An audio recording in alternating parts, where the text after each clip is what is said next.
চট্টগ্রামের বাজারে শীতকালীন নানা সবজির সরবরাহ বেড়েছে। বিক্রেতারা দাম কমার কথা বললেও ক্রেতারা বলছেন মৌসুম অনুসারে বাড়তি দাম।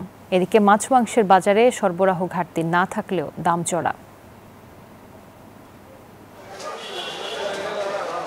চট্টগ্রামের বাজারগুলো যেন বাহারি শীতকালীন সবজি দিয়ে সাজানো। বেগুন, বরবটি, নতুন আলু, শিম, টমেটো, মূলা থেকে শুরু করে ফুলকপি, বাঁধাকপি, ঢেঁড়স সহ নানা সবজিতে ভরে গেছে বাজার। সব মশার বিরুদ্ধে সুরক্ষা দিতে এলো বসুন্ধরা এক্সট্রিম অ্যারোসল, মশার বিরুদ্ধে এক্সট্রিম সুরক্ষা। এখনো বেগুন বিক্রি হচ্ছে 80 থেকে 100 টাকা কেজিতে। বরবটি ও টমেটোর কেজিও 100 টাকার নিচে নেই।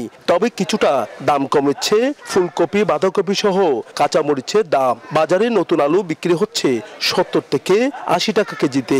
নতুন আলু গত সপ্তাহে ছিল 100 টাকা, 150 টাকা, আর এই সপ্তাহে 70-80 টাকা। ক্রেতারা বলছেন বাজারে সরবরাহ বাড়লেও তেমন কমেনি দাম। সরবরাহ ভালো, কিন্তু দামটা বেশি। এই সিজনে সবজির দাম আরো কম হওয়া উচিত ছিল। আয়ত্তের মধ্যে আছে এটা বলবো না, তবে দাম একটু বাড়তির দিকে। এইদিকে মাছের বাজারে ক্রেতাদের যেন না বিশ্বাস। সব ধরনের মাছের সরবরাহের কোনো ঘাটতি নেই, তবু চড়া দাম। শীতকালে যে ছাপ হচ্ছে, দাম যতটুকু কমার কথা ততটুকু কমেনি।